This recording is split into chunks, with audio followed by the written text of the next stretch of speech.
tell you something you already know. The world ain't all sunshine and rainbows. It's a very mean and nasty place, and I don't care how tough you are, it will beat you to your knees and keep you there permanently if you let it. You, me, or nobody is gonna hit as hard as life. But it ain't about how hard you hit. It's about how hard you can get hit and keep moving forward. How much you can take and keep moving forward. That's how winning is done. Don't allow your emotions to control you. We are emotional, but you want to begin to discipline your emotion. If you don't discipline and contain your emotions, they will use you. Whatever experience you're having right now, it has not come to stay. It has come to pass. Not to stay, just to pass. It's just going through. The time is now. The time is now to express and for people to believe in themselves. The time is now for it to be okay to be great. If you want to begin to move into your own personal greatness, if you want to begin to really enjoy a happy, successful, healthy life, you've got to be willing to go against the tide. You've got to be willing to harness your will and say, in spite of this, I'm in control here. I'm not going to let this get me down. I'm not going to let this destroy me. I'm coming back, and I'll be stronger and better because of it. You have got to make a declaration that this is what you stand for. You're standing up for your dreams. You're standing up for peace of mind. You're standing up for health. You want it, and you're going to go all out to have it. It's not going to be easy. When you want to change, it's not easy. If it were in fact easy, everybody would do it. But if you're serious, you'll go all out.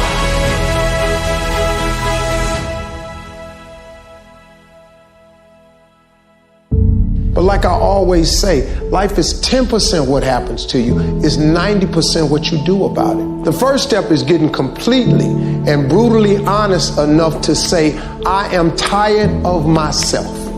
When you say I'm sick and tired of being sick and tired, that's the facilitator of change. That's when you're ready to say these words, no more excuses. No more excuses. I believe that self-discipline is the definition of self-love. That when you say that you love yourself, that means that you have behavior towards yourself that is loving.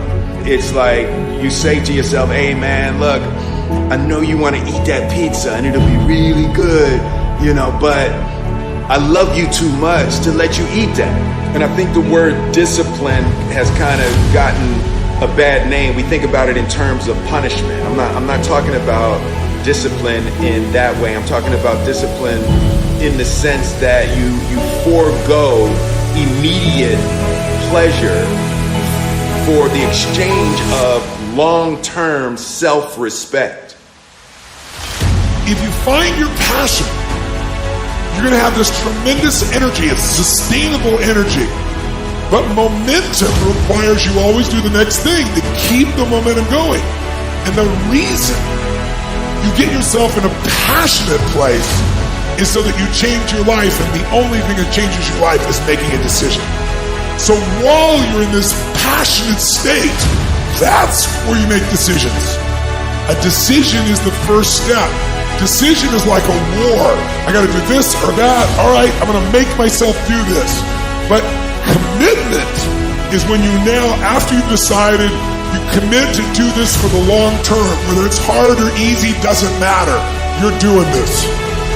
It takes it from this moment and it carries it into the future even when things are difficult.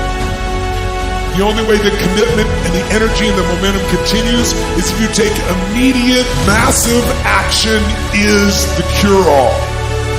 If you're having a difficult time with something, your relationship isn't where you want it to be, your finances are not where you want to be, your body's not where you want to be, your business is not where you want to be, you need to take massive action. And if that doesn't work, try something else. If that doesn't work, try something else. Keep going with massive action and you will find the way because it will give you momentum.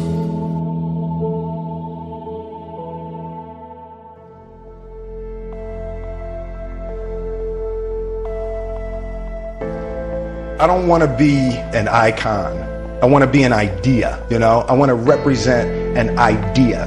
I want to represent possibilities. I want to represent magic, right? You're in a universe and 2 + 2 = 4. 2 + 2 only equals 4 if you accept that 2 + 2 = 4. 2 + 2 is going to be what I want it to be. There's a redemptive power that making a choice has, you know, rather than feeling like you're a threat to all the things that are happening. Make a choice, right? You just decide what it's going to be, who you're going to be, how you're going to do it. Just decide. And then from that point, the universe is going to get out your way. A person's strengths are often their biggest weaknesses. And so that also means that their weaknesses can be their strengths. So, me, I am weak. In all those ways that I listed, I am weak. But I don't accept that. I don't accept that I am what I am and that is what I'm doomed to be. No, I don't accept that. I'm fighting. I'm always fighting. I'm struggling and I'm scrapping. And I'm kicking and clawing at those weaknesses to change them, stop them. Some days I win. Some days I don't. But each and every day, I get back up and I move forward with my fist clenched toward the battle, toward the struggle. And I fight with everything I've got to overcome those weaknesses and those shortfalls and those flaws as I strive to be just a little bit better today than I was yesterday. The only thing that I can see, and you can never really look at yourself, the only thing that I see that is distinctly different about me is I'm not afraid to die on a treadmill. I will not be outworked, period. You know, you might have more talent than me, you might be smarter than me, you might be sexier than me, you might be all of those things. You got it on me in 9 categories. But if we get on the treadmill, right, there's 2 things. You're getting off first, or I'm going to die. It's really that simple, right? So let's go back to the question about what if people block me out. It's going to be 2 options. I'm going to get back in, or I'm going to be dead. You're not going to outwork me. It's such a simple, basic concept. It's the guy who is willing to hustle the most is going to be the guy that just gets that loose ball. The commodity that I see the majority of people who aren't getting the places they want or aren't achieving the things that they want in this business is strictly based on hustle. It's strictly based on being outworked. It's strictly based on missing crucial opportunities. I say all the time, if you stay ready, you ain't got to get ready.